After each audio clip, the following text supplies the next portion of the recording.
Hola, ¿qué tal? ¿Cómo les va? Hola, Santi. Hola, Marian, ¿cómo estás? Bien, muy bien, gracias. Vamos a recibir ahora, a saludar a Andrés Napoli. Él es abogado especialista en Derecho Ambiental, director de la Fundación de Ambiente y Recursos Naturales, la FARN. Hola, Andrés. ¿Qué tal? Bienvenido a Canal E. ¿Cómo le va?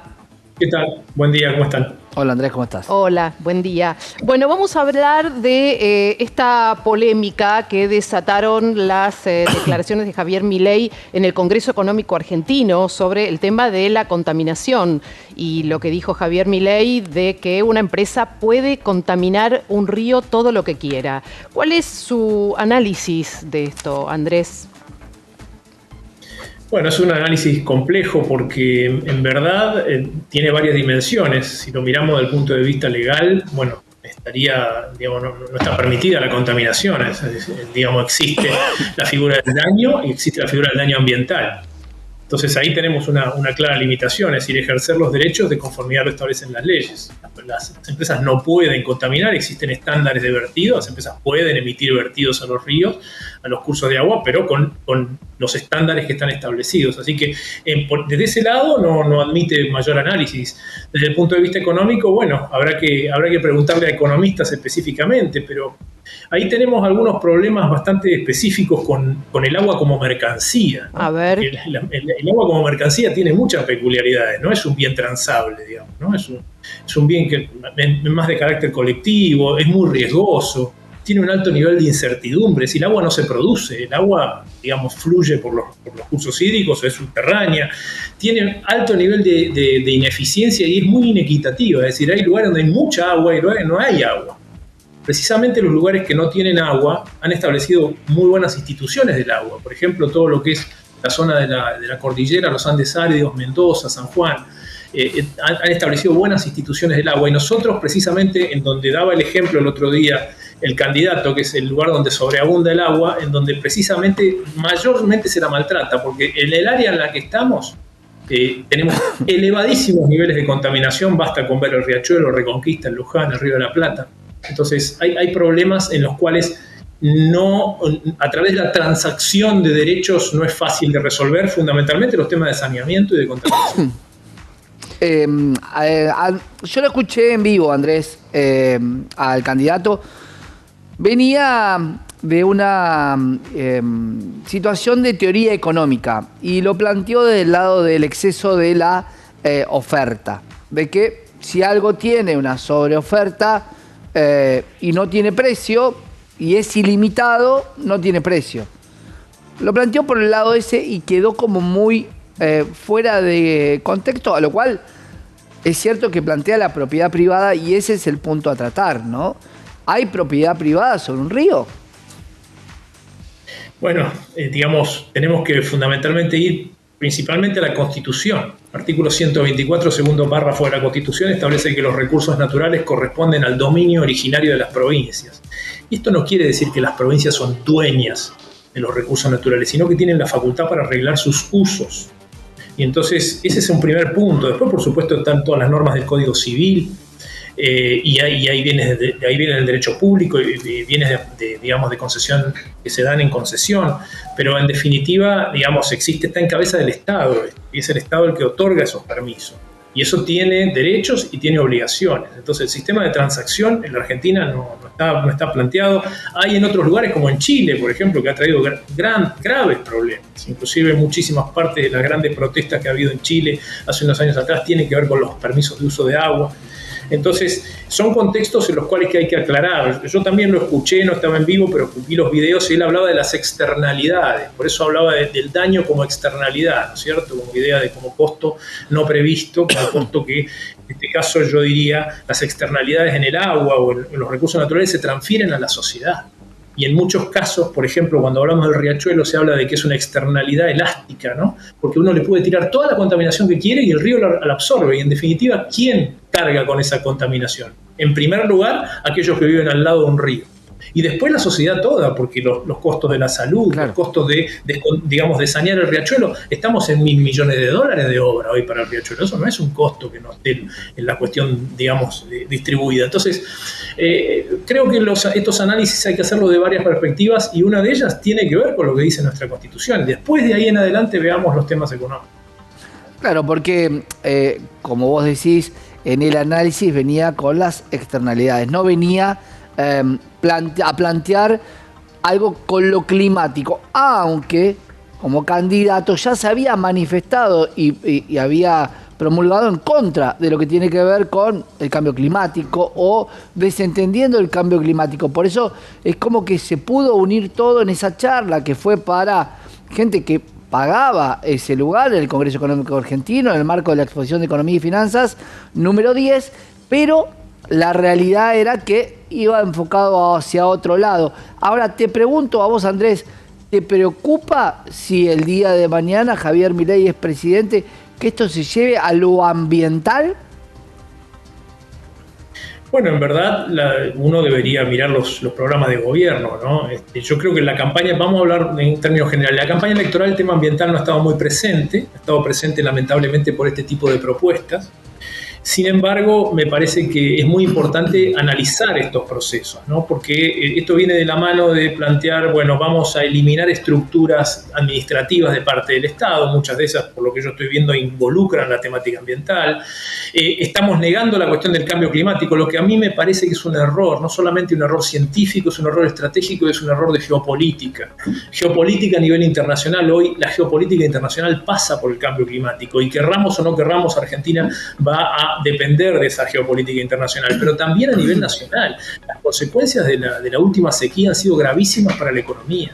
Y estamos hablando de provincias, por ejemplo, que viven del agua, que hoy tienen muchísimo menor caudal de agua a disponibilidad, y eso es todo un problema que tiene que ver con la economía. Entonces, me parece que es hasta poco inteligente políticamente negar estas cuestiones, y quizás un mal enfoque desde ese punto de vista nos pueda llegar a consecuencias muchísimo más graves, tanto de lo económico como de lo político, y que no estén previstas. Eso es lo que me preocupa. Bueno, por supuesto que los temas de la agenda ambiental son temas que tienen una agenda cada vez más creciente a nivel internacional, lo que no se refleja mucho en la Argentina, lamentablemente. Claro, y en el hecho de las relaciones internacionales, por ahí puede llegar a influir, ¿no? Hasta negativamente, relacionándolo con esto que decía de lo geopolítico, de la importancia que tiene a ese nivel el hecho de la presencia de todos los temas que tienen que ver con el cambio climático, tan presentes en la agenda de todos los países en este momento del mundo.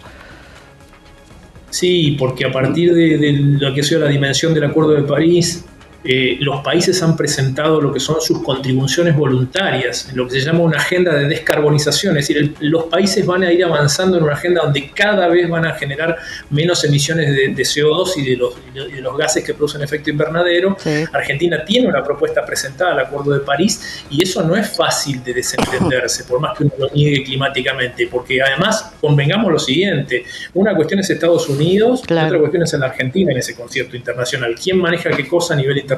Entonces, me parece que son temas para no tomarlos a la ligera. Me parece que quizás no forman parte del top 5, top 10 de los temas de la agenda pública argentina, pero son temas que hay que tenerlos en cuenta porque están permanentemente en la agenda internacional, y los países van a tomar decisiones con esos temas. Organismos como el ACUMAR, por ejemplo, que de alguna manera tienen que cuidar los ríos de la Argentina y sobre todo el riachuelo. Ahí interviene el Estado, y acá lo que preocupa de alguna manera, lo dejó entrever entre el sindicalismo y el empleado, entre el trabajador y el empleador, que la política de Javier Milei sería no intervenir entre partes. De alguna manera, ¿el Estado tiene que intervenir si hay una empresa que contamina o no? Porque ese es el punto, ¿no? ¿Quién debería intervenir en una empresa que contamina cuando en realidad está contaminando algo que no tiene derecho individual, pero sí en perjuicio de la sociedad, que está representada en el Estado de alguna manera? Es tal cual lo está planteando, digamos. En primer lugar, como decía, tendríamos que mirar el marco jurídico primero, porque ahí está el mandato. Después podemos hacer todos los análisis económicos que querramos y eventualmente, si se tiene la suficiente fuerza política, reformar las normas e incluso la Constitución, como en algún caso se plantea. Pero para dar esa respuesta hoy tenemos un mandato. Ese mandato es, digamos, lo dice el artículo 41, el que genere daño ambiental va a tener la obligación de recomponer ese daño ambiental. No es que el artículo 41 dice usted puede generar daño ambiental, es todo lo contrario. Es el derecho a gozar de un ambiente sano y el proteger el ambiente. Eso por un lado. Por el otro lado, existen ríos contaminados en la Argentina, muchos de ellos. El riachuelo es quizás el más emblemático porque ha tenido un caso en la Corte Suprema de Justicia de la Nación. Hay un mandato de sanear el riachuelo establecido por el máximo tribunal de la Argentina y se ha creado un organismo de carácter interjurisdiccional, por eso mismo que les decía al principio de la nota, de que los recursos naturales corresponden a las provincias. El riachuelo es un poco de la ciudad de Buenos Aires, un poco de la provincia de Buenos Aires y tiene competencias del Estado Nacional. Por eso hay que hacer un ente tripartito en donde se ceden las jurisdicciones, se establecen acuerdos en común y se lleva adelante ¿qué? Un mandato. ¿Cuál es ese mandato? Sanear el riachuelo. Eso no lo puede hacer nadie más que no sea el Estado. Por supuesto que tiene que ser en concurso con los privados y trabajando con ellos y con presupuesto. Pero el mandato lo tiene el Estado, la obligación la tiene el Estado y en este caso la corporiza la autoridad de la cuenca Matanza-Riachuelo. Andrés, cuando se habla de informes ambientales, muchas veces los informes ambientales, llamemos fracking, llamemos offshore o llamemos minería, terminan determinando que no habría un daño ambiental. Ejemplo, el gasoducto sur de Vaca Muerta. Sin embargo, hay posiciones ambientalistas que dicen lo contrario. ¿Cómo se sabe si hay un daño ambiental? ¿Una vez que sucede? ¿O realmente el análisis de estos informes puede prevenir esta posibilidad?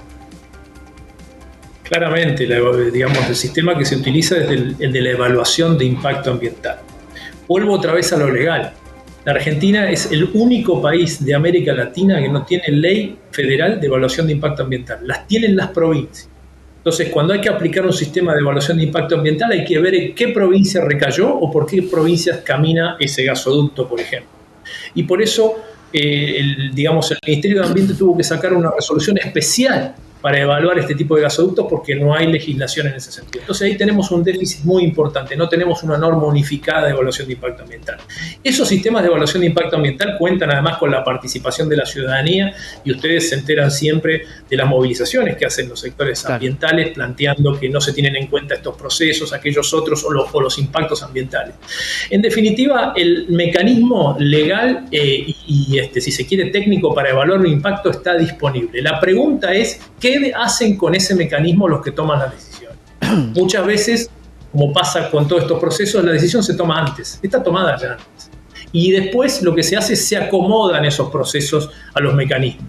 Entonces, eso lo que genera son conflictos, arraigados en el tiempo y es lo que se debería evitar. Los sistemas de evaluación de impacto ambiental tienen por función saber si va a dañar o no va a dañar y saber si se puede hacer un emprendimiento o no se puede hacer un emprendimiento. No es obligatorio hacer un emprendimiento cuando se lo propone. Si se evalúa y los resultados son muy malos, hay que dejarlos de lado. Ha pasado en este sentido muchas veces, pero son las menos. Yo creo que ahí es donde se sienten y se establecen esas tensiones, pero mecanismos hay. Andrés, ¿y por qué piensa que esto se da de esta manera? ¿Que no se le da la importancia y no se tiene la conciencia que se tiene que tener sobre este tema?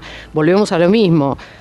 Un poco observando cómo se mueven los países en el mundo y hacia dónde va, o sea, cuál es el camino que está tomando en este aspecto la agenda internacional. ¿Por qué cree que no se hace lo que se tiene que hacer en Argentina, que el gobierno no lo hace? Bueno, Argentina no lo tengo que decir yo, lo dice todo el mundo y ustedes particularmente todo el día, estamos en crisis económica. Estamos en crisis económica y social profunda. Y entonces lo que se busca, los temas de mayor importancia y mayor relevancia son los que tienden que atender la agenda económica, social, incluso la de la seguridad. Entonces estos temas no están visibles en la agenda pública y además siempre se lo visualiza desde el punto de vista de los que toman las decisiones como un tema que se puede solucionar en el largo o en el mediano plazo. Y la verdad que ese es uno de los grandes problemas que se tiene digamos, para obtener las respuestas que hoy tenemos. Es decir, no tenemos respuestas certeras sobre esas cuestiones porque se los patea para adelante. Un poco de esto pasa en la negociación climática internacional, en donde las cuestiones se van pateando para el futuro, pero se van concentrando cada vez más problemas. Entonces, al no tener una mirada clara de cuáles van a ser los resultados, lo que se tiende es digamos, a postergarlo. El problema que tenemos es que esta agenda no es solo nacional, como ustedes dicen, también es internacional. Muchas decisiones se van a comenzar a tomar en el exterior y después nos vamos a quejar de las barreras pararancelarias. Algo de esto está pasando a nivel de lo que es la exportación de la madera de Brasil, donde la Unión Europea le ha cerrado el camino, y muchas de estas otras cosas van a comenzar a pasar a nivel internacional. Por eso yo creo que lo mejor que podemos hacer es comenzar a anticipar y tener políticas activas. Claro, para tener políticas activas necesitamos ministerios. Convengamos, Andrés, que muchas veces las EIA o las evaluaciones de impacto ambiental las hacen las mismas compañías. Y por otro lado, muchas veces los ambientalistas también se equivocan. En el caso de las pasteras de Uruguay, donde está comprobado que no ha tenido ningún impacto, y ha tenido 3 pasteras en Uruguay, que es parte del desarrollo del Uruguay, de lo que tiene que ver con la forestación, tomadas con lo que es las plantas de papel. ¿Cómo se mide eso? Porque es negar la evolución, el desarrollo de un sector y el progreso económico en pos de cuidar un medio ambiente que posiblemente pueda ser afectado. Es un equilibrio complejo. Difícil, es gente pobre o el ambiente posiblemente contaminado. Posiblemente contra gente que hoy no tiene para comer en el desarrollo económico de ese país. Bueno, este es uno de los grandes dilemas que enfrentan todas las decisiones que se toman, es decir, los derechos de unos y los derechos que se van a afectar. En primer lugar, quiero retomar, antes de contestarte el resto, la cuestión del Uruguay. La cuestión del Uruguay no fue una cuestión en vano, porque Uruguay tenía previsto una concentración de varias pasteras en el lugar en donde hoy está el emprendimiento de Born. Y eso lo llevó a solamente quedarse con una pastera y el resto distribuirlas en otros lugares del Uruguay. Lo que yo creo que no hay que restar importancia, porque esta idea de los impactos acumulativos son muchísimo más graves muchas veces y hoy estamos viendo un impacto que no se había evaluado al principio. Eso por un lado. Por el otro lado, ¿cómo tomar decisiones sin afectar otro tipo de derechos? Bueno, el gran problema que tiene la cuestión ambiental o el daño ambiental es que una vez que se produce es irreversible. Sí, es muy difícil volver para atrás. Entonces la cuestión preventiva es lo que tiene que plantear en la temática, tiene que llegar siempre en el tema ambiental primero. Lo más importante es cómo prevenimos, y para prevenir tenemos que tener abierta la cabeza y abiertas las decisiones, porque todo lo que se lleve a evaluar no tiene que salir con un resultado positivo necesariamente, puede tener resultados negativos y hay que prestarle atención a eso. Entonces, yo diría, la cuestión ambiental, por esto cierro, perdón. La cuestión ambiental, sí, es una cuestión económica y es una cuestión social, porque el primero y el impacto más profundo lo van a sentir aquellas personas que no tienen recursos y no tienen de qué defenderse, porque aquellos que tienen de qué defenderse pueden tener otras posibilidades de hacerlo. Entonces, yo diría que cuando hablemos de lo ambiental hoy en día comencemos a hablar de lo socioambiental, el impacto que va en lo social y lo ambiental. Y también el cultural, por supuesto, porque muchas veces estos impactos generan en las comunidades y personas que viven en él, junto con su territorio. Sin duda, Andrés. Me parece que como síntesis a mí me queda como que lo urgente está tapando lo importante, ¿sí? Porque esto es importantísimo, la prevención, trabajar en la prevención, como dice usted, y tenemos estos temas, ¿no?, de la cotidianeidad y del hoy que nos apremian resolver y que estamos con esto adelante. Pero todos estos temas son importantísimos para no sé si largo o mediano, para el futuro ahí, ¿no?, casi presente. Bueno, gracias Andrés, gracias por esta comunicación. Muchas gracias, muy buenos días. Buen día.